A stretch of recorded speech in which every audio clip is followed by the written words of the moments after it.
साहब प्रणाम, मैं हूं हिमांशु द्विवेदी और स्वागत है आपका हमारी खास पेशकश चर्चा में, जिसमें बात करेंगे 14 दिन से चल रहे युद्ध। 14 दिन से ईरान पर अमेरिका और इजराइल का हमला जारी है।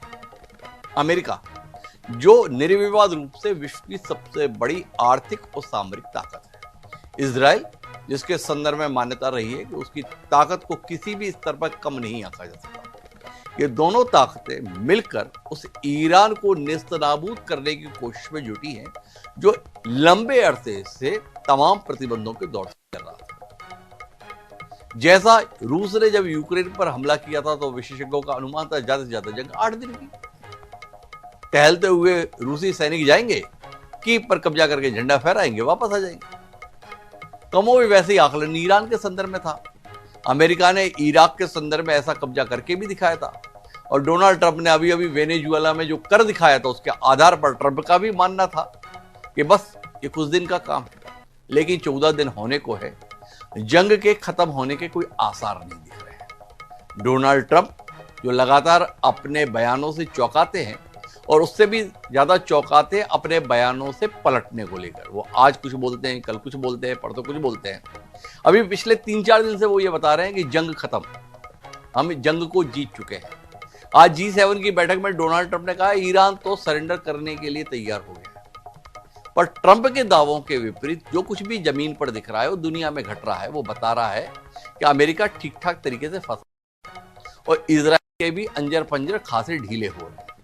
ईरान, जिसे कमजोर समझा जा रहा था, वो न केवल इजराइल को निशाना बना रहा है, बल्कि जिन पड़ोसी मुल्कों को अपना सैन्य बेस बनाकर अमेरिका हमले कर रहा है, उन पर भी ठीक ठाक तरीके से वह बम बरसा ले रहा है।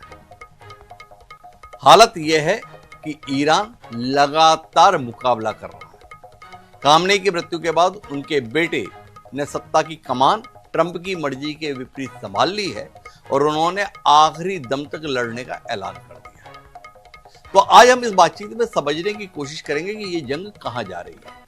क्या इस जंग के खत्म होने के कोई आसार हैं? इस जंग के खत्म होने के संदर्भ में क्या कोई कूटनीतिक पहल किसी मुकाम तक पहुंच सकती है? क्या इजराइल और अमेरिका की ईरान को नेस्तनाबूद करने की कोशिश जल्द पूरी हो सकती है?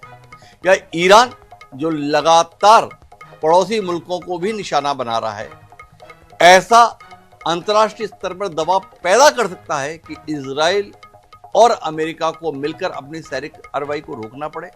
ईरान का कहना है कि उसे मुआवजा मिलना चाहिए जो नुकसान हुआ है, तब जाके वो इस जंग को रोकेगा। तो क्या ईरान की शर्तों को मानने के कोई हालात हैं? और अगर ये युद्ध नहीं थमता है, नहीं ठहरता है, तो अंतर्राष्ट्रीय स्तर पर इसका प्रभाव क्या पड़ने वाला है? क्या अमेरिका का इतना दमखम है कि वो लंबे समय तक इस युद्ध को चलने दे और इस युद्ध के चलने वाले प्रभावों से अपने समर्थित देशों को साथ जोड़े रख सके? तो ऐसे बहुतेरे सवाल हैं जिन पर आज हम बात करेंगे। हमारे साथ इस गंभीर विमर्श का हिस्सा बनने के लिए 4 खास मेहमान हैं। बतौर सैन्य विशेषज्ञ हमारे साथ सेवानिवृत्त लेफ्टिनेंट कर्नल JS सोढी साहब हैं। इन विषयों के संदर्भ में उनकी पकड़ के हम कायल रहे हैं, समझेंगे उनसे कि वो इसे किस रूप में देख रहे हैं। हमारे साथ डॉक्टर चरण सिंह खासतौर पर इस चर्चा के लिए जुड़े हैं, जाने माने अर्थशास्त्री हैं। इसके आर्थिक प्रभावों को हमें उनसे समझना है। अमेरिका का आर्थिक बल और उसके सहयोगियों का आर्थिक संबल कब तक टिका रह सकता है, ये जानने में हमारी गहरी दिलचस्पी है। डॉक्टर ब्रह्मदीप अलूने हमारे साथ में हैं, जो अंतर्राष्ट्रीय स्तर पर कूटनीतिक प्रयास क्या कुछ चल रहे हैं और अगर चल रहे हैं तो उनके सफल होने की क्या संभावना देख रहे हैं, इस पर बात करेंगे। और हमारे साथ इस विषय पर चर्चा के लिए खासतौर पर शहजाद अनवर फारूकी साहब पाकिस्तान से जुड़ रहे हैं। हम क्या सोचते हैं वो तो पता है, पर दुनिया के अन्य मुल्क और खासतौर पर पाकिस्तान, जो खुद भी एक इस्लामिक मुल्क है, वो इस पूरे घटनाक्रम को किस तरीके से देख रहा है। फारूकी साहब जब भी कभी नाजुक मसले होते हैं हमारे साथ बहुत संजीदगी से जुड़ते हैं, बहुत उनका सम्मान है। फारूकी साहब, आपका भी बहुत बहुत स्वागत है। चर्चा की शुरुआत हम सोढी साहब से करना चाहते हैं और सोढी साहब आपसे समझना चाहते हैं, जहां तक ये युद्ध पहुंचा है आपके अनुमान के अंतर्गत है, सैन्य विशेषज्ञों के अनुमान के अंतर्गत है, या सोचा आपने कुछ और था और अब तक निकलकर कुछ और आया है, और जो निकल कर आया है वो क्या निकल कर आया है? जय हिंद डॉक्टर हिमांशु जी। ये मेरा सौभाग्य है कि मैं आपके न्यूज चैनल पर हूं और विख्यात को पैनलिस्ट के साथ हूं। इसी साल 21 फरवरी को जब सवेरे 10 बजे राष्ट्रपति डोनाल्ड ट्रंप ने अपनी सेना को हरी झंडी दिखाई ईरान पे हमला के लिए इजरायल के साथ, तो ईरान और इजरायल के सामने सिर्फ दो सैनिक लक्ष्य थे। पहला, ईरान की टॉप लीडरशिप को मारना, और दूसरा, ईरान में सत्ता परिवर्तन करना, जो कि अमेरिका और इजरायल को लगा कि जैसी अयतोल्ला खामिनी की मौत हो जाएगी उसके बाद ईरान की आवाम सड़कों पे आ जाएगी और चंद घंटों में अमेरिका का समर्थन होगा और वहां सत्ता परिवर्तन हो जाएगा। लेकिन अमेरिका और इजरायल का पहला सैन्य लक्ष्य तो 28 फरवरी सुबह 9:40 में तो पूरा हो गया। ईरान की टॉप लीडरशिप को उन्होंने खत्म कर दिया, खामनी समेत। लेकिन जो दूसरा लक्ष्य था वो उनके समझने में भारी चूक हुई। ऐसा कोई ईरान में प्रदर्शन नहीं हुआ, आवाम सड़कों पे नहीं आई, और आज ये युद्ध का 14वां दिन है। डॉक्टर साहब, पिछले साल जब 12 दिन का युद्ध हुआ था ईरान और इजरायल के बीच में, ईरान की पायरिक विक्ट्री थी। ये एक सैनिक टर्म है, सैनिक भाषा में इसका इस्तेमाल होता है, पायरिक विक्ट्री, यानी कि किसी देश का नुकसान ज्यादा होता है लेकिन जीत उस देश की होती है।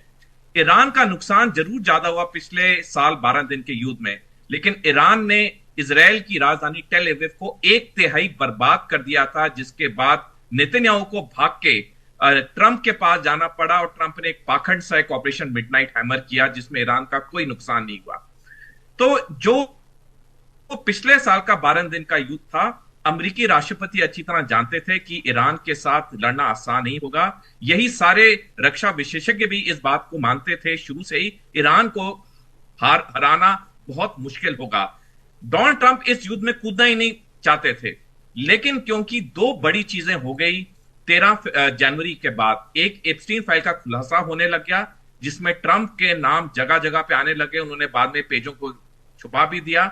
और दूसरा, अमेरिका की जो अमीर यहूदी लॉबी है जो कि हर पार्टी को बहुत बड़ा चंदा देती है, उनका दबाव आया, नेतन्याहू का दबाव आया, और डोनाल्ड ट्रंप ने कोशिश तो की दबाव में नहीं आने की, लेकिन फाइनली उन्हें हार माननी पड़ी और 21 फरवरी को उन्हें हामी भरनी पड़ी इस हमले की। जहां तक ईरान की बात है, मैं बस 1 मिनट और लेना चाहूंगा। ईरान ने इस दिन की तैयारी 47 साल से की थी। जब 11 फरवरी 1979 को ईरान में इस्लामिक रेवोल्यूशन हुआ था, तब सत्ताधारियों को पता था वो एक दिन जरूर आएगा जब अमेरिका और इजरायल ईरान पे पूर्ण युद्ध करेंगे, और इसलिए उन्होंने 47 साल से तैयारी की और 4 बड़ी चीजें की। पहला, उन्हें पता था ईरान के पास पैसा नहीं है एक आधुनिक वायुसेना के लिए, तो उन्होंने पूरा पैसा और शक्ति उन्होंने हाइपर मिसाइल टेक्नोलॉजी और ड्रोन्स बनाने में लगाए, जो कि उनके दुनिया के विख्यात हैं। दूसरा, इन्होंने ये मैन्युफैक्चरिंग फैसिलिटीज को पहाड़ों के नीचे रखा ताकि अमेरिका इजरायल उसे बर्बाद ना कर पाए। तीसरी, उन्होंने बड़ी चीज की कि उन्होंने जो सक्सेशन प्लान था वो 5 डाउन किया, यानी जो उनके इंपॉर्टेंट ओहदे अपॉइंटमेंट थे, अगर वो आदमी मरता है तो 5 डाउन तक तैयार था कि कौन इस सत्ता पे बैठेगा, गद्दी पे बैठेगा। और चौथी जो उन्होंने बड़ी चीज की, उनको पता था कि यह युद्ध आना है। इन्होंने अपनी सेना को, आईआरजीसी को 31 प्रोविजनल कमांड में बांटा। एक प्रोविजनल कमांड तेहरान राजधानी के लिए, बाकी 30 प्रोविजनल कमांड ईरान के हर 30 सूबे के लिए एक एक। उनके कमांडर्स को आदेश थे जिस दिन ईरान पे ऐसा युद्ध होगा, ये 31 प्रोविजनल कमांड तेहरान से कोई आदेश का वेट नहीं करेंगे, अपने आप जवाबी हमला देना शुरू करेंगे। और तभी जब 28 फरवरी सुबह 9:40 पे ईरान की टॉप लीडरशिप को खत्म कर दिया गया, ठीक 1 घंटे बाद 10:40 ईरान समय पे ईरान ने जो पलटवार हमले करने शुरू किए वो आज तक थम नहीं रहे। तो आपने एक सारी विस्तार से बात तो बता दी, एक आपसे 2 सवाल जानना चाहता हूं। इस युद्ध के कितने लंबे चलने के आसार आप देख रहे हैं, एक, और ट्रंप ने बीच में बयान दिया था कि जरूरत पड़ने पर हम अपने सैनिक भी उतार देंगे ईरान पर। क्या यह लड़ाई जमीन पर भी लड़े जाने के कोई आसार दिख रहे हैं? क्या ट्रंप वाकई अपने सैनिकों को दांव पर लगाने की स्थिति में आ रहे हैं? डॉक्टर साहब, आपके प्रश्न का जो पहला भाग है, ये युद्ध कितना लंबा चलेगा, ये युद्ध ज्यादा लंबा नहीं चलेगा, क्योंकि हर एक दिन के इस युद्ध में अमेरिका को $1.5 अरब का नुकसान हो रहा है।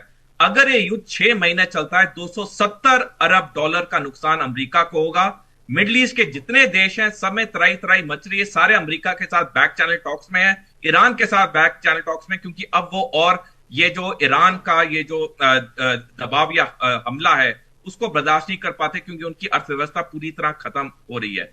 अब मैं आपके प्रश्न के दूसरे भाग पे आता हूं, क्या अमेरिका और इजराइल वहां पे ग्राउंड इन्वेजन करेंगे?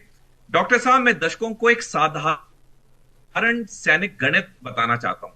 सैनिक पढ़ाई में बताया जाता है कि अटैकर टू डिफेंडर रेशो अगर मैदानी इलाके में होता है 3:1 होता है, और अगर पहाड़ी इलाके में होता है तो 9:1 होता है। ईरान की अगर हम ज्योग्राफी देखें, तीन तरफ उसके पहाड़ी इलाके हैं, जैगरोस पहाड़ियां, एल्बर्स पहाड़ियां और मकरान पहाड़ियां, और चौथी तरफ उसका समुद्र है जिसमें रॉकी बीचेस हैं, वो रेतीली बीचेस नहीं है जैसे गोवा और बॉम्बे में है। सैनिक पढ़ाई के अनुसार ईरान के पास 10 लाख सैनिक हैं, 6 लाख हैं उनके रेगुलर और 3.5 लाख हैं उनके रिजर्व्स, और अमेरिका के पास 9.5 लाख सैनिक हैं और इजराइल के पास 2 लाख सैनिक हैं। यानी ईरान के 10 लाख सैनिक के बनस्पत अमेरिका इजराइल के पास 12 लाख सैनिक हैं। अगर इन्होंने सैनिक पढ़ाई के मुताबिक अब वहां सैनिक भेजने हैं तो 9:1 रेशो के मुताबिक अमेरिका इजराइल को 90 लाख सैनिक भेजने होंगे। अगर हम मान भी लें कि आज की तारीख में अमेरिकी सरकार, इजरायली सरकार कहते हैं कि हर युवा उनकी सेना में भर्ती होगा, तब भी 90 लाख सैनिकों को अमेरिका से ईरान भेजना जो 11,500 किलोमीटर की दूरी पे है, और इजराइल से ईरान भेजना जो 1700 किलोमीटर की दूरी पे है, यह असंभव है। ईरान पे जो बूट्स ऑन ग्राउंड है या सैनिक भेजना बिल्कुल पॉसिबल नहीं, बिल्कुल पॉसिबल नहीं। तो हमें सोडी साहब एक बात बता रहे हैं कि देखो, आर्थिक दृष्टि से चपत इतनी लग रही है अमेरिका और उसके सहयोगी देशों को कि ये लंबा नहीं खींच सकते, और जहां तक सैनिक उतारने की बात है तो समीकरण, आंकड़ा सैनिकों का इसकी इजाजत नहीं देता है। अब जब बार बार बात युद्ध खत्म होने के संदर्भ में गोला बारूद की आ रही है, डॉक्टर चरण सिंह जी के पास चरण सिंह जी दलील ये दी जा रही है कि अमेरिका को पैसे की बहुत दिक्कत हो रही है, अमेरिका के सहयोगी देशों को भी पैसे की बहुत दिक्कत हो रही है। और हमारी धारणा तो ये रही है कि दुनिया में अगर कहीं पैसा है तो या तो अमेरिका के पास है या इन मिडिल ईस्ट कंट्री के पास है। और हमारे रक्षा विशेषज्ञ कह रहे हैं पैसे का दबाव बहुत है, इसलिए युद्ध थम जाएगा। थोड़ा आप बताएंगे कि वाकई पैसे का दबाव है या युद्ध से ही पैसा बन रहा है?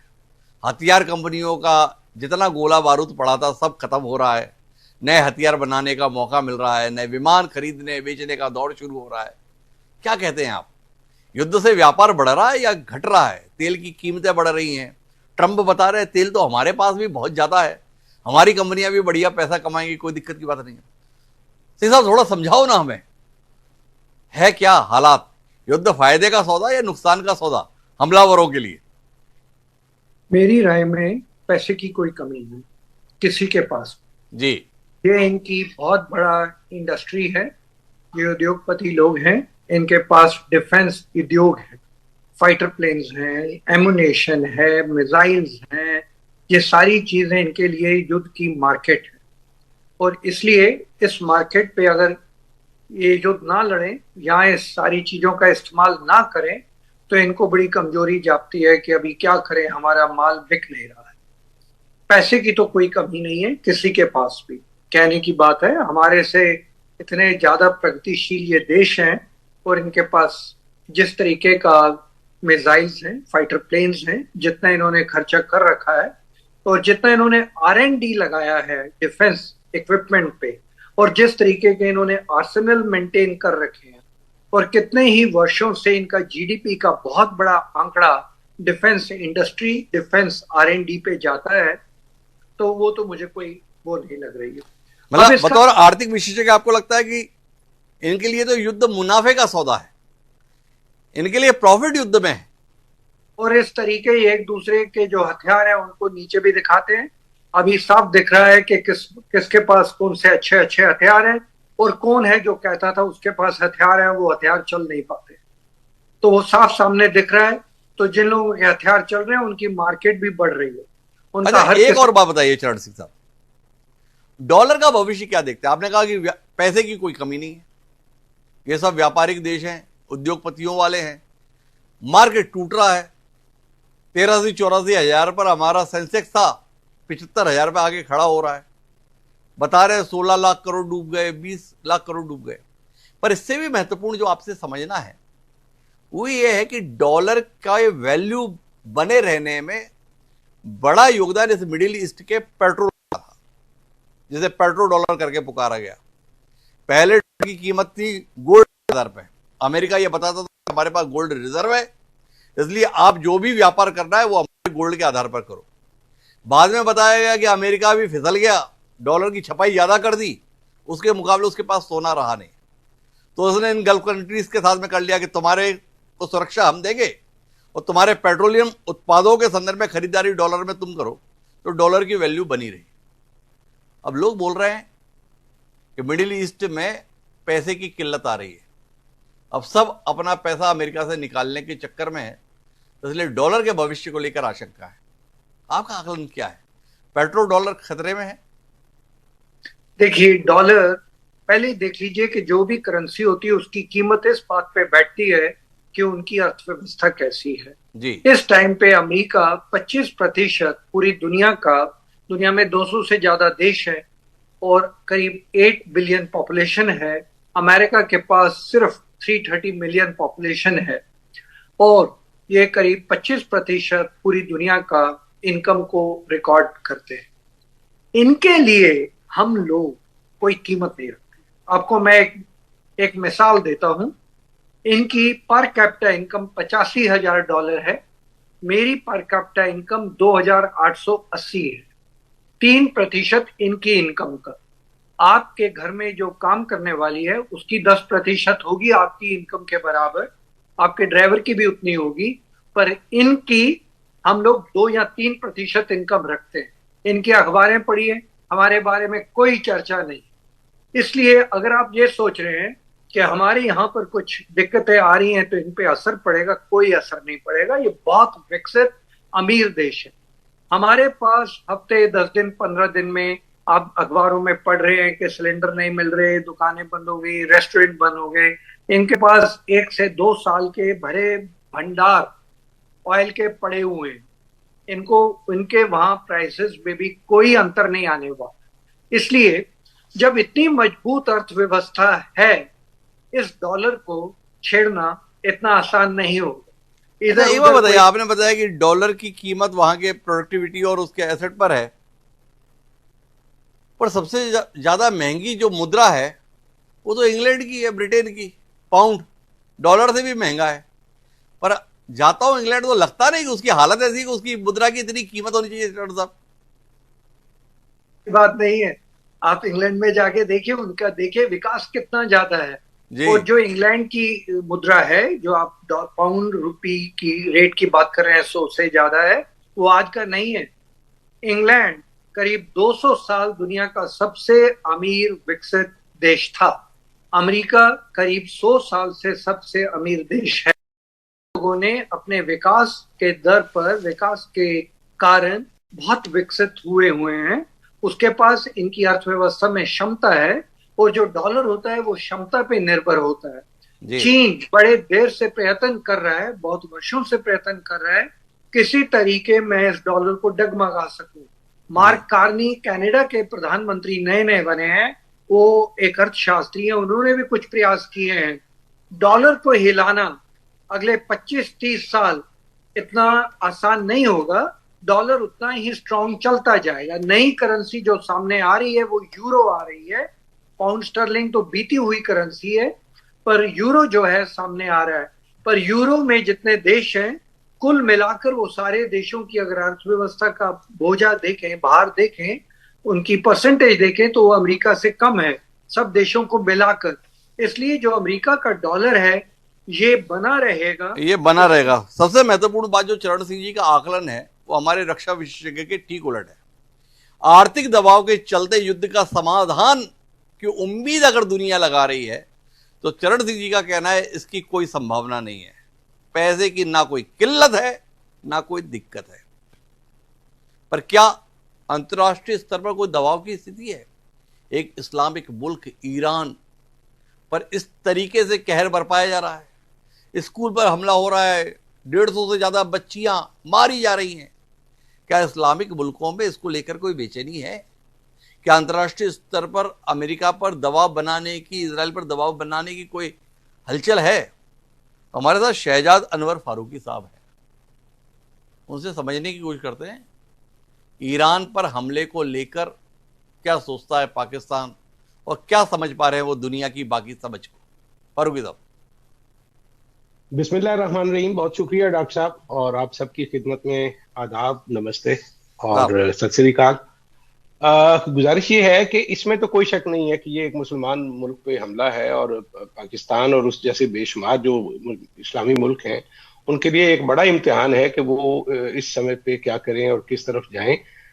ईरान और बाकी मुसलमान मुल्कों के दरमियान एक जो फर्क है, जो मैं थोड़ा सा टाइम आपका लूंगा डॉक्टर साहब, जरूर। एक चीज समझने वाली है कि ईरान जो है वो एक सकाफत का नाम है, ये एक डेस्टिनी थी, यानी ये एक अंपायर थी जिसको हम पर्शियन एम्पायर के नाम से जानते हैं, और ये रोमन एम्पायर और उसके साथ साथ मतलब ऑटोमन भी उसके बाद आए और बहुत सारे लोग उसके बाद आए, बहुत सारी हुकूमतें बनी, बरतानिया ने भी इधर हुकूमत की, बहुत सारे मुल्क बड़े बड़े ताकतवर आए। इनकी एक सकाफत है, एक एक एक इनका रहना सहना है, इनकी 2,500-3 हजार साल पुरानी एक सकाफत है जिसमें वो अपने आप को आला मानते हैं, वो अपने आप को बहुत सुपर मानते हैं दूसरों से, वो समझते हैं कि हमें हुकूमत का हक है और हम इनसे बरतर हैं। और इनका अरबों के साथ भी यही फटा था, इसी बुनियाद पे इनकी ज्यादातर मुनाक्षत रहती थी कि ईरानी जो है वो कुछ और तरह से सोचते हैं बाकी लोगों के हवाले से। अब यहाँ पे मेरे हिसाब से एक मिसकैलकुलेशन है, वो जो आपने शुरू में इब्तदाई में कहा और कर्नल साहब ने भी कहा कि वो, तो उस हद तक मैं मानता हूं कि वो एक मिसकैलकुलेशन तो है कि ये जनाब हम इनको मारेंगे, और लगता ये था कि वो जो रजा शाह पहलवी के साहबजादे उधर से बयान दे रहे थे वो इधर से आएंगे और सड़कों पर लोग निकलेंगे और एक रिजीम चेंज हो जाएगा, और फिर यहाँ पे इस खित्ते की हुकूमत जो है वो अमेरिका और इसराइल की मर्जी से चलने लगेगी, और फिर सब जो है वो हंसी खुशी रहने लगेंगे।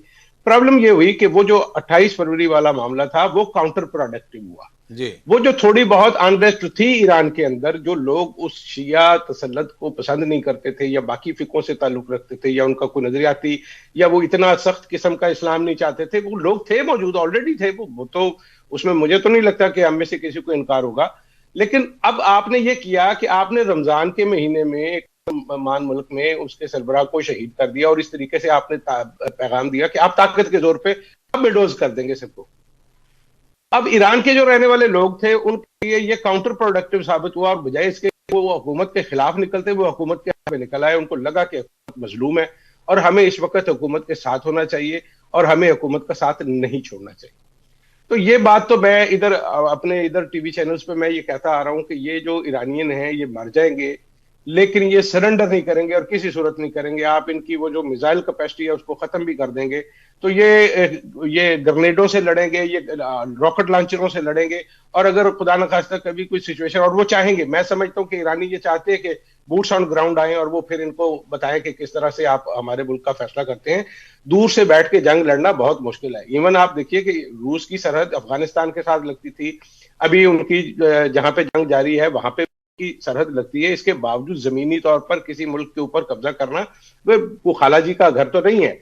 आपने वियतनाम में करके देख लिया, आपने अफगानिस्तान में करके देख लिया, तो इसका मतलब यह है कि ईरानी तो अपनी जगह से हिलेंगे नहीं। अब आपका जो सवाल था मेरे नजदीक वो बड़ा एक अहमियत का हामिल है कि पेट्रो डॉलर जो है वो चूंकि उसकी साख को बरकरार रखना ही मेरे नजदीक उनकी जिंदगी मौत का मसला है, और उसके बगैर अमेरिका आगे नहीं बढ़ पाएगा। देखिए सिर्फ अमेरिका की ताकत को हम गिनते रह जाएंगे, लेकिन अमेरिका इस वक्त मकरूज कितना है, किसी को अंदाजा है कि वो उनके ऊपर कितना बोझ है इस वक्त दुनिया के पैसों का। अगर ये अरब मुमालिक जिन्होंने वहां पे पैसे लगा रखे हैं, अगर ये सारे के सारे इकट्ठे होकर वहां से पैसे वापस मांगने शुरू कर दें तो अमेरिका तो एक दिन के अंदर दिवालिया हो जाएगा। आपको क्या लगता है कि उनके पास इतने पैसे एक्चुअल में है, ये इतना सोना वो दे पाएंगे जितने डॉलर लोगों के रखे हुए हैं या जितनी इन्वेस्टमेंट? और आपने उनसे वादा किया था कि हम आपकी हिफाजत करेंगे, और किसके खिलाफ हिफाजत करेंगे भाई? ईरान के खिलाफ करेंगे।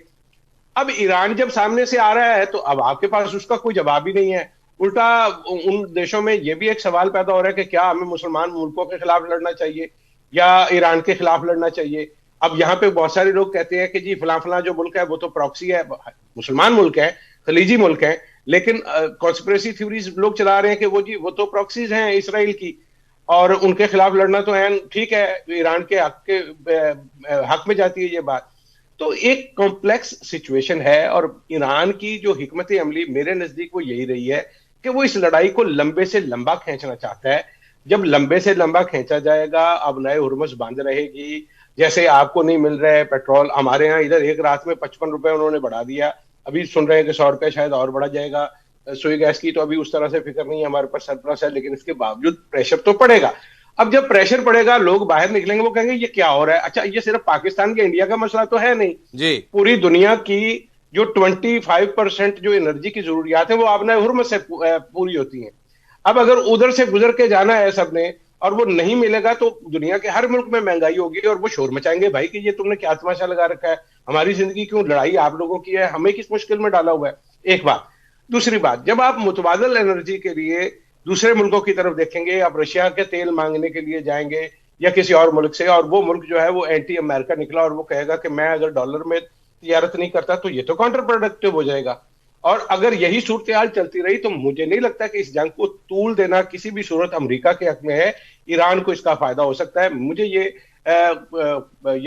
मुझे उम्मीद ये है कि ये जंग अब जल्द ही इसको बंद हो जाना चाहिए, क्योंकि इतनी लंबी जंग जो है वो ना अमेरिका अफोर्ड करता है ना इसराइल। इसराइल का इस वक्त भी नुकसान हो रहा है और इतना नुकसान हो रहा है कि उनको स्टेट लेवल पे एक मीडिया के ऊपर सेंसरशिप है कि वो बता नहीं सकते कि उनका क्या नुकसान हुआ है। ऐसे में आपको लगता है कि ये जंग जो है वो अमेरिका और इसराइल वो जीत कर भी हार जाएंगे। मुझे तो ये लगता है वो जीतना, देखिए, एक बड़ी कुवत का दूसरी बड़ी कुवत के साथ मिलकर एक तीसरी माड़ी सी कुवत के खिलाफ जंग जीत लेना कोई बड़ी बात नहीं, लेकिन वो जिस अंदाज से लड़ रहे हैं और जिस हद तक वो जाने को तैयार है, क्या अमेरिका और इसराइल उस हद तक जाने के लिए उस हद तक जाने के लिए तैयार, मरने मारने के लिए तैयार है? फारूकी साहब हमको ये बता रहे हैं। पर फारूकी साहब, इस संदर्भ में आपसे एक बात और मैं समझना चाहता हूं इस पूरी जंग के संदर्भ में, कि डोनाल्ड ट्रंप को लेकर क्या नजरिया आप लोगों का है? डोनाल्ड ट्रंप को बतौर अमेरिकी राष्ट्रपति आप जैसे मुल्क किस रूप में देख रहे हैं? एक दमदार नेता जो अपने देश के लिए कुछ भी कर गुजर रहा है, या एक ऐसा अस्थिर चित्त का व्यक्ति जिसे खुद भी नहीं पता है कि मैं करना क्या चाह रहा हूं? अच्छा, देखिए, बतौर रियासत के पाकिस्तान के ट्रंप के साथ बहुत अच्छे ताल्लुकात हैं हमारे, बनती है, हमारे प्राइम मिनिस्टर की भी बड़ी बनती है।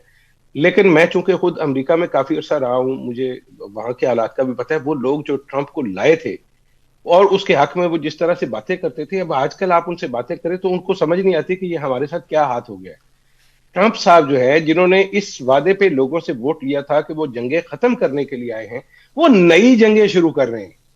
लोगों के लिए वो मौके तो पैदा, जब उनके पास देने को कुछ नहीं होगा। अब एक छोटा सी बात रह गई थी कि आप $10,000 का ड्रोन गिराने के लिए अगर $1 मिलियन का आप मिसाइल प्रोग्राम इस्तेमाल करेंगे और एक मिसाइल इस्तेमाल करेंगे, तो ये लड़ाई कब तक फिजिबल रहेगी? यार मुझे ये तो बता दें कि आप $10,000 के लिए कितनी दफा $1 मिलियन खर्च करना पसंद करेंगे? आखिर आप जा किधर रहे हैं और ये कितना बोझ है जो आप उठा पाएंगे? आप वो $10,000 का, $20,000 का जो जवाब है आपके पास तो $1 मिलियन से कम में है नहीं। तो ये आप कितने मिलियन खर्च करना चाहते हैं? आ जाए बिस्मिल्लाह, सो मतलब बी माई गेस्ट, मुझे कोई एतराज नहीं है। लेकिन मुझे लगता ये है कि इस वक्त ट्रंप जो है उनके हवाले से अमूमी तौर पे मुसलमान ममालिक में कोई अच्छे जज्बात नहीं पाए जाते, लेकिन हुकूमतों के साथ उनके ताल्लुकात बहुत अच्छे हैं। अब मैं आता हूं ब्रह्मदीप अलूने साहब के पास। भाई, दुनिया में जब कभी भी ऐसा घटनाक्रम होता है, अंतर्राष्ट्रीय स्तर पर मध्यस्थता के लिए, सुलह के लिए, समन्वय के लिए तमाम किस्म के प्रयास होते हैं। रूस यूक्रेन के संदर्भ में भी हमने देखा, लेकिन इस हमले के संदर्भ में ऐसा लग रहा है जैसे लोगों ने दुनिया को उसके हाल पे छोड़ देना मुनासिब समझा। कहीं से कोई गंभीर प्रयास हो रहा हो कि जंग थमे, ऐसा अंतर्राष्ट्रीय स्तर पर प्रयास नहीं दिखता। प्रयास दिखते तो दो दिखते हैं। एक, जो ईरान के साथ अप्रत्यक्ष रूप से है, ईरान मजबूती से टिका रहे, इस दिशा में प्रयास दिखाई देते हैं। अमेरिका और इजराइल तो नेस्तनाबूद करने के लिए लगे ही हुए हैं ईरान पे। बाकी देश इसमें कि इसका कम से कम प्रभाव अपने देश पर पड़े, इसकी व्यवस्था करो। पर ये जंग थम जाए, ये जंग खत्म हो जाए, इसका कोई गंभीर प्रयास नहीं दिखता। क्या कहते हैं अलूने साहब? प्रयास तो छोड़ो, ढंग से बयान ही नहीं सुनाई दे रहे, दिखाई दे रहे। डॉक्टर साहब, बहुत धन्यवाद मुझे जोड़ने के लिए एक अच्छे विषय से फिर से आपके साथ। देखिए, यह युद्ध दुनिया को बहुत बदलने वाला, सिखाने वाला है। सबसे पहले तो 2-3 बातें कि आप एक क्षेत्रीय शक्ति बनिए, बेशुमार हथियार बनाइए, और उसके बाद आप दुनिया भर को चुनौती दे दीजिए, और आप अच्छी तरीके से चुनौती दे सकते हैं। आपको बहुत दूर जाने की जरूरत नहीं है, क्योंकि दुनिया के जो महाशक्तियों के हित है वो आपके देश के आसपास ही, आप उनको निशाना बनाइए और दुनिया की अर्थव्यवस्था को तोड़ दीजिए। दूसरा जो दुनिया को बदलेगा वो ये बदलेगा कि एक बार फिर ये अच्छे तरीके से साबित हो गया कि जो इस्लामिक एकता है वो पानी के बुलबुले की तरह है, और वो पश्चिमी ताकतों के हाथ में खेलते हैं, और वो भरपूर खेलते हैं, भरपूर खेल रहे हैं। इन सबके बीच आपका सवाल बड़ा दिलचस्प है कि कोई प्रयास क्यों नहीं दिख रहे हैं। देखिए डॉक्टर साहब, बहुत अच्छा अवसर दिया है ईरान ने और ईरान, अमेरिका और इसराइल ने अपने प्रतिद्वंदियों को, अपने दुश्मनों, ईरान ने अवसर दिया है अपने प्रतिद्वंदियों को, बहरीन को, ओमान को, यूएई को, कि एक हम जो है हम युद्ध लड़ेंगे, हम आपको भी बर्बाद करेंगे, हम स्वयं भी बर्बाद होंगे, मतलब हम आपको परेशान करके रख देंगे। तो कहीं कभी कभी सऊदी अरब को लगता है कि बहुत अच्छा हो रहा है, क्योंकि अंततः एक जो दुनिया में इस्लामिक दुनिया का ख्वाब बनने का सपना खामनेई ने देखा था, और खामनेई बढ़िया तरीके से केंद्रीय भूमिका में थे भी मध्य पूर्व में। वो अमेरिका और इसराइल को निपटा भी रहे थे कई सालों से, मतलब उनका दावा बड़ा मजबूत था, और वो फिलिस्तीन में अपने आप को मजबूत दिखा चुके थे प्रॉक्सी समूहों के जरिए। तो परेशान तो थे सऊदी अरब और यूएई, तो इनको लगा कि बढ़िया तरीके से तो जो कुछ चल रहा है, परेशान तो है, लेकिन वो सोच रहे हैं कि ईरान निपटेगा, आज नहीं तो कल निपटेगा, नहीं निपटेगा तो विध्वंस होगा, और यदि नहीं हारेगा तो कम से कम इतना पीछे चला जाएगा कि उसके बाद वो लौट के नहीं आएगा। तो इसलिए कुछ ज्यादा सऊदी अरब, ओमान, जैसे ओमान ने तो हाथ ही झटक लिए कि हम जो कर सकते थे कर दिया हमने, लेकिन अब कोई हेल्प नहीं करने वाले क्योंकि हम पर ही हमला हो रहा है। अब दूसरी बात, ट्रंप से परेशान तो यूरोप था ही, ट्रंप नाटो को निपटा रहे थे। ट्रंप ने यह भी कह दिया कि अपनी जीडीपी अपना ज्यादा से ज्यादा जो नाटो है उसमें आप मदद कीजिए, 5% तक कीजिए, हम आपको क्यों हथियार देंगे। यूक्रेन को लेकर जो ट्रंप का रुख था वो बहुत बड़ा था, पुतिन का साथ दे रहे थे। तो यूरोप के लिए भी एक अवसर आया, यूरोप ने कहा कि चलिए, बहुत ज्यादा सबको हमको धमका रहे थे तो निपटिए आप जाके ईरान में। तो यूरोप ने भी सोच लिया कि निपट रहे तो निपटने दीजिए, और इधर खाड़ी के देशों ने भी सोच लिया कि निपट रहे तो निपटने दीजिए। अब तीसरा एक एंगल आता है, तीसरा अर्दोआन जैसे जो लोग हैं जो अपने आप को खलीफा बनने का ख्वाब देखते हैं, संजोते भी हैं ख्वाब और कोशिशें भी करते हैं, लेकिन अब वो उनका एक बयान आया कि इस्लामिक देशों को एक हो जाना चाहिए, लेकिन उनके इस्लामिक देशों के एक होने की हवा तब निकल जाती है जब कुर्दों को वो खुले तौर पर मारते हैं। उन्होंने सीरिया में मुसलमानों को बख्शा नहीं। फिर इस्लामिक देशों का एक पार्ट और है जो हमारा पड़ोसी देश है। पड़ोसी देश ने एक अच्छा अवसर था, पड़ोसी देश क्योंकि इस्लामिक एकता के नाम पे उनके पास एक इस्लामिक बम भी है, लेकिन वो इस्लामिक बम दरअसल सुन्नियों का बम हो गया है, क्योंकि उन्होंने सऊदी अरब से समझौता कर डाला है, टर्की उसमें जुड़ने की बात करता है, और जो है वो ईरान का कभी नाम ही नहीं लिया, क्योंकि सबसे बड़ा संकट तो ईरान पर था। अब हमारा पड़ोसी देश इसलिए परेशान हो गया क्योंकि अभी भाग कर गए शहबाज साहब कि सऊदी अरब को कम से कम ये सफाई तो दे दे हम कि हम आपके साथ युद्ध में क्यों शामिल नहीं हो रहे, रणनीतिक समझौता तो कुछ ऐसा ही था। तो कुल मिलाकर ये पूरी दुनिया में प्रतिद्वंदिता एक दूसरे के सामने इस कदर आ गई है कि सब सोच रहे हैं कि उनका प्रतिद्वंदी निपट जाए, और ट्रंप ने वैश्विक स्थितियां भी ऐसी कर दी है डॉक्टर साहब। तो यही एक बात बताइए, ट्रंप भारत पर नाराज हो रहे थे, वो रूस से आप तेल मत खरीदो, क्या है आप जो तेल खरीदते हो उसके पैसे से रूस को ताकत मिलती है यूक्रेन के खिलाफ युद्ध लड़ने में। फिर बीच में खबर आई कि उन्होंने भारत को 30 दिन की अनुमति दे दी, अब तुम खरीद लो। आज खबर आई कि उन्होंने पूरी दुनिया को कह दिया जो चाहे वो रूस से तेल खरीद ले। क्या मानते हैं अलूने साहब, ईरान, इजराइल और अमेरिका का युद्ध रूस को वापस खड़ा करने में मदद करने वाला है? रूस में तमाम सेक्शंस लगे थे, तमाम प्रतिबंध लगे हुए थे। इस समय तेल के दाम बढ़े भी हुए हैं और रूस की ओर सारे लोग निहार रहे हैं। आप ही के पास है, आप ही के पास तेल है, आप ही के पास गैस है, और लेने के लिए हम लोग बैठे हैं। क्या कहते हैं, रूस के पास गोल्डन अपॉर्चुनिटी है, सुनहरा अवसर जिसे हम बोलते हैं।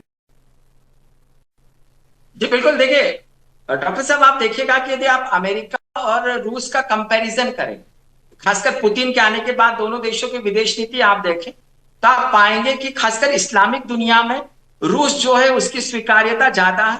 अमेरिका की स्वीकार्यता कम नजर आती है। और जब जब आप सीरिया में देख लें, आप लेबनान में देख लें, इवन आप सऊदी अरब और रूस के संबंध भी अच्छे हैं। ईरान के मामले में आपने बहुत ही स्मार्ट मूव लिया है कि आप ईरान की मदद भी कर रहे हैं और आप जो है वो ईरान के साथ हथियारों को दे नहीं रहे हैं, लेकिन किसी भी तरीके से आप ईरान की मदद तो कर ही रहे हैं। अब दूसरे, डॉक्टर साहब मैं क्षमा चाहूंगा, एक बार फिर आपका प्रश्न पूछिएगा मुझसे प्लीज। मैंने कहा कि कुल मिला के रूस के लिए सुनहरा अवसर, बिल्कुल रूस के लिए बहुत जबरदस्त अवसर है। अब एक तरफ तो इस्लामिक देशों की सरबराही के लिए रसिया बढ़िया तैयार हो रहा है, क्योंकि अर्दोगान नेटो के सदस्य होकर भी पुतिन के ज्यादा करीब नजर आते हैं। सऊदी अरब जो है उसको चीन पर ज्यादा भरोसा नजर आ रहा है, भले ही वो अमेरिका के साथ खड़ा हो।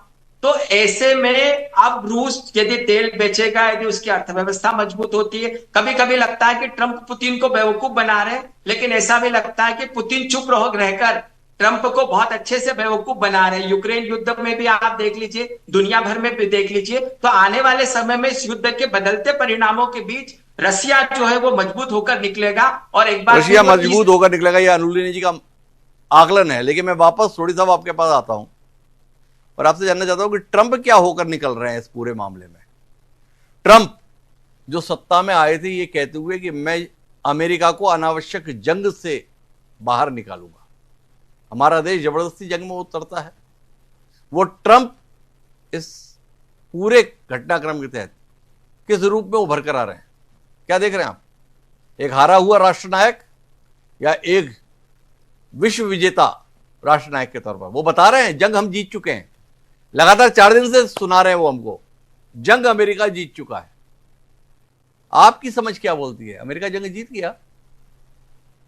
डॉक्टर हिमांशु जी, जब 2024 में अमेरिकी राष्ट्रपति चुनाव से पहले चुनाव मतदान हो रहा था, अमेरिका के जितने मीडिया हाउसेस थे, जितने थिंक टैंक थे, जितने दिग्गज विशेषज्ञ थे राजनीति के, सब ने कहा था डोनाल्ड ट्रंप ये चुनाव हारेंगे। लेकिन डोनाल्ड ट्रंप की 2-3 बातें अमेरिकी नागरिक को भा गई। एक था उनका मेकिंग अमेरिका ग्रेट अगेन, दूसरा अमेरिका फर्स्ट, और तीसरा कि वो अमेरिका को किसी दुनिया के जंग में हिस्सा नहीं लेने देंगे। तभी जब 5 नवंबर 2024 को अमेरिकी राष्ट्रपति चुनाव के नतीजे आए, 58% अमेरिकी नागरिक ने डोनाल्ड ट्रंप को वोट किया था और उसके बाद डोनाल्ड ट्रंप दूसरी बार राष्ट्रपति बने। लेकिन 1 मार्च को इस साल जब ओपिनियन पोल हुआ अमेरिका में, सिर्फ 21% अमेरिकी नागरिक डोनाल्ड ट्रंप को सपोर्ट कर रहे हैं। यानी कि 58% जो सपोर्ट कर रहे थे 5 नवंबर 2024 को, वो गिर के सिर्फ 21% रह गया है इसी साल 1 मार्च को। जहां तक डोनाल्ड ट्रंप की बात है कि वो ये जंग जीत गए हैं, ये वो बहुत पहले से कह रहे हैं, युद्ध शुरू होने के दूसरे दिन से ही कह रहे हैं, लेकिन वो अपना बेवकूफ बना सकते हैं, दुनिया का बेवकूफ नहीं बना सकते। पूरी दुनिया, अमेरिकी नागरिक मिला के जान चुके हैं कि अमेरिका और इजराइल ये जंग कितनी बुरी तरह हार रहा है, और एक ईरान जैसा देश जिसपे 47 साल आर्थिक प्रतिबंध थे, वो कैसा इनको मुंह तोड़ जवाब दे रहा है। डॉक्टर साहब, अमेरिका में जब जंग शुरू हुई, ये 28 फरवरी को, अमेरिका में तेल की कीमत $1.65 थी प्रति गैलन, जो कि 2 दिन के अंदर बढ़ के जगह जगह पे $4.5-5 होगी प्रति गैलन। अमेरिका में जो मेरे दोस्त हैं उनसे जब मैं बातचीत करता हूं, वो कहते हैं वहां पे चीजों की त्राई हो रही है। यानी कि जो शायद 21% अप्रूवल रेटिंग थी 1 मार्च को, अगर आज कोई ओपिनियन पोल हो तो वहां 10% अमेरिकी नागरिक भी डोनाल्ड ट्रंप के साथ खड़े नहीं होंगे। और डोनाल्ड ट्रंप के आगे अब सबसे बड़ी चुनौती है इसी साल नवंबर में जब मिड टर्म पोल आएगा, रिपब्लिकन पार्टी की हार निश्चित है। जहां तक बात है इस जंग का, अब डोनाल्ड ट्रंप को एक फेस सेविंग मेजर चाहिए इस जंग से निकलने के लिए। इसलिए पिछले कुछ दिनों से ये बिल्डअप हो रहा है कि अमेरिका ने जो बर्बाद करना था ईरान का कर दिया, ईरान में कुछ नहीं बचा है, ईरान आत्मसमर्पण के लिए तैयार है। ये एक बेस, एक नैरेटिव बनाया जा रहा है ताकि जब भी अगले कुछ दिनों में अमेरिका युद्ध विराम की घोषणा अपनी तरफ से करे तो उसका एक बेस हो कि हमने तो ईरान में क्षति पहुंचा दी, हानि पहुंचा दी, वो फटा हुआ फटीचर सा देश के तौर पे हमने ये जंग खत्म की है। जहां तक ईरान की बात है, ईरान को पता है ये एक उसके लिए बहुत बड़ा मौका है, दोबारा नहीं आएगा। क्योंकि अगर ईरान जिस तरह से प्रहार कर रहा है पूरे मिडिल ईस्ट देशों में, ईरान इस बार इंश्योर कर रहा है कि वो इतनी क्षति पहुंचाए अमेरिका को, इजराइल को, मिडिल ईस्ट देशों को, ताकि दोबारा अमेरिका और इजराइल कभी भी ईरान के ऊपर हमला ना करें। तभी जो 3 शर्तें निकल के आई हैं ईरान से युद्ध विराम के लिए, उसमें एक शर्त यह कि अमेरिका रिटर्न गारंटी दे कि ईरान पे दोबारा युद्ध नहीं होगा। दूसरी शर्त है जितना वहां पे नुकसान हुआ उसका पूरा जो हर्जाना है, जो कंपनसेशन है, वो अमेरिका दे। और तीसरी इनकी शर्त है मिडिल ईस्ट से जितने अमेरिकी सैनिक सबको वहां से निकाला जाए। डॉक्टर साहब, एक और चीज कहना चाहूंगा, ये जंग चाहे कल खत्म हो या एक हफ्ते बाद, महीने बाद खत्म, तो ये बहुत जल्द होनी है। इस जंग के बाद 2 चीजें उभर के आएंगी। पहला, ईरान मिडिल ईस्ट में बहुत बड़ी ताकत उभर के आएगा, अमेरिका का जो वर्चस्व है वहां बहुत कम हो जाएगा। और दूसरा, 2 स्टेट सोल्यूशन अब ज्यादा दूर नहीं है। बीच में लग रहा था 2 स्टेट सोल्यूशन सिर्फ एक बातचीत के तौर पे रह गया है, लेकिन अब ईरान की जीत इस युद्ध में 2 स्टेट सोल्यूशन के बहुत नजदीक लेके जाएगी। और ये आपके मेरे जीवन काल में 2 स्टेट सोल्यूशन जरूर होगा। तो कुल मिलाकर डोनाल्ड ट्रंप भले ही अमेरिका की जीत का दावा कर रहे हैं, पर सोडी साहब को इस युद्ध में ईरान का पलड़ा ही भारी दिखाई दे रहा है। वो ईरान ही जंग जीतता हुआ दिखाई दे रहा है। पर मैं डॉक्टर चरण सिंह साहब आपके पास आना चाहता हूं। आप तो बता रहे थे कि वो इतने मजबूत, इतने विकसित देश है, उन्हें कोई फर्क नहीं पड़ता। और हमारे साथ सैन्य रक्षा विशेषज्ञ सोडी साहब बोल रहे हैं दूसरे दिन फर्क पड़ गया। हमारे यहां गैस के दाम तो बढ़ गए पर तेल के दाम यथावत हैं। जिस दिन युद्ध छिड़ा था उस समय जो तेल के दाम थे, अपनी गाड़ी में तो तेल अभी उसी दाम पे भरा जा रहा है, पर अमेरिका में तेल दुगना और तिगुना हो गया। क्या कहते हैं आप, ऐसा कैसा विकसित देश है जिसमें दाम तीसरे दिन 3 गुना हो गए या 2 गुना हो गए? आपके पास सेलफोन है जिसमें इंटरनेट चल रहा है ना जी, आप उसमें अमेरिका के पर गैलन रेट अभी देख लीजिए क्या है जी। एक महीना पहले 3.1 पर गैलन, आज है 3.6 पर गैलन। जी, बस उतना ही है जी, उससे ज्यादा नहीं है जी। और उसमें उनके पास इतने ऑयल रिजर्व पड़े हुए हैं, 2 साल के रिजर्व्स हैं। हम लोग सोच रहे हैं कि वो एकदम घबरा गए हैं। कोई घबराए घबरुए नहीं हुए हैं। उनकी अखबारें पढ़ लीजिए, उनके लोगों से बात कर लीजिए। उनमें से काफी लोग हैं वो डोनाल्ड ट्रंप से इस लड़ाई से पहले भी थोड़े बहुत नाराज थे, आज भी नाराज। ये जो डोनाल्ड ट्रंप, अच्छा एक बात बताइए सर, रूस के ऊपर इसके प्रभाव को लेकर आपका कोई आकलन है? मैं कह रहा हूं कि जो अर्थव्यवस्था अमेरिका की चल रही है, जिस पे मैं ज्यादा जानता हूं, वो अमेरिका की अर्थव्यवस्था में कुछ गिरावट नहीं आई है। उनका ग्रोथ रेट सॉलिड जा रहा है। जबकि डोनाल्ड ट्रंप जब आए थे तो उस टाइम पे कुछ अनएम्प्लॉयमेंट फिगर्स पे था और वो जिस उस चीज पे आए कि make America great again, unemployment rate कम हुआ है। अब जहां तक बात चल रही है कि economy, economic strength and economic future, इन तीनों में अमेरिका की ग्रोथ, आप आईएमएफ की रिपोर्ट पढ़िए, 10 दिन पहले आई है, उसमें साफ बताया जा रहा है कि अमेरिका की ग्रोथ रेट पे कोई खास फर्क नहीं पड़ रहा है इस चीज से। मैं बार बार एक चीज कह रहा हूं, हम लोग सोच रहे हैं कि उधर हथियार, मतलब बहुत बुरी बात है, उनकी तो इंडस्ट्री है, वो इंडस्ट्री में R&D है, उसमें इतनी इन्वेस्टमेंट है, उनकी पनडुब्बियां, उनके फाइटर प्लेन्स सारे इतने, एक बहुत बड़ी इंडस्ट्री चल रही है वहां पर, उनको कोई फर्क नहीं पड़ रहा है। और मैं बार बार एक चीज कहता हूं, 25% पूरी दुनिया की जीडीपी वहां पर है, कम नहीं है। ऑयल रिजर्व्स उनके पास भी बहुत हैं, वो भी कम नहीं है। इसलिए ये खुशी की बात है कि हम लोग कहते हैं कि देखिए वो ये हो जाएगा, वो हो जाएगा, पर वहां मैं रह के आया हूं 10 साल, यहाँ की खबरें और वहां की खबरों में बहुत अंतर है, बहुत ज्यादा अंतर है। पर चरण सिंह साहब, जो मेरा दूसरा सवाल था, रूस के ऊपर क्या ये युद्ध एक बड़े अवसर के रूप में है? रूस की अर्थव्यवस्था के लिहाज से आप क्या देखते हैं? आज ही खबर आई कि अमेरिका ने पूरी दुनिया को कह दिया है भाई आपको रूस से जो खरीदना है खरीद लीजिए। इसमें कोई दो राय नहीं है। रूस क्योंकि यूक्रेन से लंबी 4 वर्षों से लड़ाई लड़ रहा है और रूस की अर्थव्यवस्था कोई बहुत अच्छी अर्थव्यवस्था नहीं है, रूस के लिए ये बहुत अच्छा मौका है, ये इसमें दो राय नहीं है। रूस वैसे भी दुनिया के, अगर आप जीडीपी के उस पे देखें तो क्या है, 1% ऑफ जीडीपी दुनिया की रूस में है, तो वो तो कोई बहुत बड़ी बात नहीं है। तो रूस लड़खड़ाया था इस 4 वर्ष की लड़ाई में, उस पे अगेंस्ट सैंक्शंस भी काफी ज्यादा थे। तो रूस के लिए ये पक्की बात है कि अच्छी बात है कि उनके लिए थोड़ी मजबूती आएगी ऑयल प्राइसेस पे। तो कुल मिला के चरण सिंह साहब, हमको ये समझ कि इस युद्ध के किसी को आप आर्थिक आधार पर नहीं देखिए कि कोई आर्थिक दबाव इस युद्ध को खत्म करने का आधार बन सकता है, कि आप इस दबाव में रहें कि अमेरिका की अर्थव्यवस्था पर इस युद्ध का कोई बड़ा खराब प्रभाव पड़ रहा है तो इसके कारण से ये युद्ध रुक जाएगा। मैं आखिरी दौर की बातचीत के लिए फारूकी साहब आपके पास आता हूं, और पाकिस्तान का खड़ा है इस युद्ध के संदर्भ में। दो खबरें आती हैं, एक तरफ आता है कि पाकिस्तान तो पूरी तरह से अमेरिका के साथ है, दूसरी तरफ तस्वीरें आई कि खामनेई की मौत पर बहुत दुखी हुए शरीफ साहब, पार्लियामेंट में उनको श्रद्धांजलि वगैरह भी दी गई। थोड़ा स्पष्ट करेंगे, आप क्या समझ पा रहे हैं?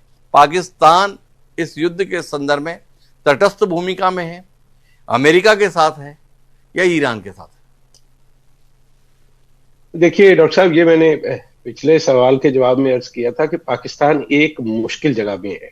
पाकिस्तान को एक मुश्किल दरपेश है कि अवाम कुछ और तरह से सोचती है और हुक्मरान कुछ और तरह से सोचती है। जो रियासती मुफादात हैं, उनके तहत जो रियासत के जिम्मेदारान हैं, वो इस चीज को किसी और तरह से देखते हैं। और फिर दूसरी बात यह है कि जो ताना दिया जाता है एक तरह से इस्लामी दुनिया, इस्लामी बॉम्ब, वो एक एक्स्ट्रा प्रेशर है पाकिस्तान के ऊपर कि यार अगर आप इतने ही ताकतवर हैं और आपके पास इतनी ताकत है तो फिर आप खुल के जो इस्लाम दुश्मन है या मुसलमानों के दुश्मन है उनके साथ, उनके खिलाफ क्यों नहीं खड़े होते। हमारा तो सऊदी अरब के साथ एक मुआहिदा भी है जिसमें उसके दिफा की जिम्मेदारी मुश्तरका तौर पे हमने ली हुई है। और अभी तक तो सूरत हाल ये है कि जान इसलिए बची हुई है कि ईरान की तरफ से जो हमले हुए हैं उसमें वो सिर्फ अमरीकी तनसीबात जिस जिस इलाके में मौजूद है, सिर्फ वहीं पे वो हमला जो है वो महदूद रखा जाता है। पाकिस्तान की मुश्किल उस दिन बढ़ेगी अगर ईरान इससे आगे निकलता है। लेकिन दो तीन चीज जो बातें मैं जल्दी जल्दी अर्ज करना चाहता हूँ वो ये है कि यूएई ने पिछले कुछ अरसे में बहुत एक तरक्की हासिल की पिछले 40-50 साल में, और उसकी बेसिक वजह यह थी कि उसको बड़ा महफूज कंसिडर किया जाता था जी। और फिर उन्होंने उसके ऊपर एक अश्योरिटी जो है वो अमेरिका से ले ली कि अमेरिका उनके तहफ्फुज़ का जिम्मेदार है। अब इस खित्ते की साइंस बदलने जा रही है क्योंकि सरमायाकार जिस तरह से इंडिया से, पाकिस्तान से, इधर उधर से और पूरी दुनिया से लोग आते थे, वहां पे प्रॉपर्टीज खरीदते थे और वहां पे इन्वेस्टमेंट करते थे। अब मेरा नहीं ख्याल कि ये खिता उस तरह से आगे चल पाएगा या बढ़ पाएगा। रही बात रशिया की, तो रशिया जिस दिन रशिया ने यूक्रेन पे हमला किया था, मैं इत्तेफाक से उसी दिन रशिया में मौजूद था, तो कुछ घंटों के लिए उनकी करेंसी पे असर पड़ा था और अगले दिन या एक दिन छोड़ के वो सारा कुछ नॉर्मल हो गया और back to normal currency rate भी हो गए। तो चूंकि उसने भी बड़ी मार खाई है, रशिया ने अफगानिस्तान के चक्कर में बहुत मार खाई है, उनका बहुत तजर्बा है, ईरान का भी बड़ा तजर्बा है, उन्होंने 10 साल जो है वो इराक के साथ जंग लड़ी है तो उनको भी लंबी जंग का बड़ा तजर्बा है। अमेरिका में जो रेट थे वो गालबन जो मुझे याद पड़ता है पेट्रोल के वो $3 से थोड़ा कम थे, अब $3 से ऊपर चल रहे हैं, तो फर्क तो पड़ता है। वहां पे भी अंडे जो है वो $4 से $5 पर दर्जन चले गए थे। अब मुझे नहीं पता, लेकिन मैं पिछले साल की बात कर रहा हूँ, नवंबर दिसंबर की, कि अगर आपको 1 दर्जन अंडों के लिए $5 भरने पड़ेंगे तो अगर हमारी करेंसी में उसको ज़रबे तकसीमें हम दें तो हमारी तो जान निकल जाती है। तो मेरे नजदीक ये सारी सूरत-ए-हाल जंग को ज्यादा लंबा नहीं चलने देगी। लेकिन पाकिस्तान जो है वो इस वक्त तक तो कोशिश कर रहा है कि वो तुर्की के साथ मिलके इस सिचुएशन में से कोई बाइज्जत रास्ता अपने लिए भी और बाकी इस्लामी मुमालिक के लिए भी निकाल सके, जिसमें सबकी जीत हो और किसी को भी ये ना कहना पड़े कि जी हमारा नुकसान हो।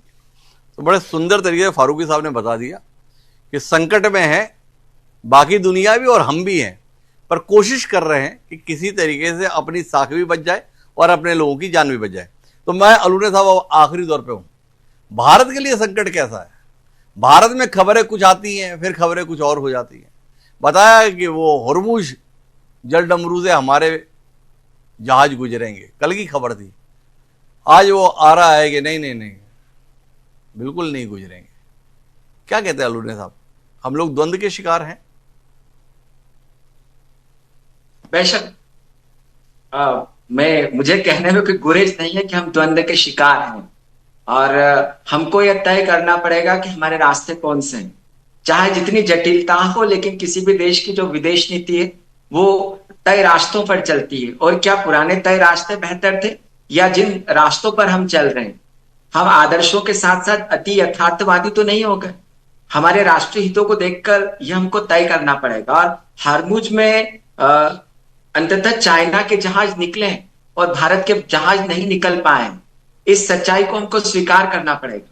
लेकिन इस भू रणनीतिक जो हमारी मजबूरियां हैं, उसको भी हम छोड़ नहीं सकते कि कठिनाई के समय, पिछले दिनों जो पिछले कुछ वर्षों में हमारे साथ जो कठिनाइयां आई है, उसमें इस्लामिक देश जो है, जिनके साथ हम लंबे समय तक मित्रता निभाते रहे, लेकिन उतने अच्छे जो रिश्ते वो फलीभूत नहीं हो पाए जितने होना चाहिए कठिनाई के दौर में। ऐसे में इजराइल के साथ रहते हुए ईरान के साथ संबंधों को आपको निभाना भी है, लेकिन अपनी विदेश नीति में इतनी स्पष्टता रखना चाहिए कि अपने राष्ट्रीय हितों की हम पूर्ति कर सके। लगता है उस स्पष्टता की तलाश में हम निकले हैं और उसको स्पष्ट करने की जरूरत है। स्पष्टता की तलाश में हम निकले हैं, लेकिन इससे भी महत्वपूर्ण बात यह है कि जिसने युद्ध छेड़ा है उसके पास स्पष्टता नहीं है।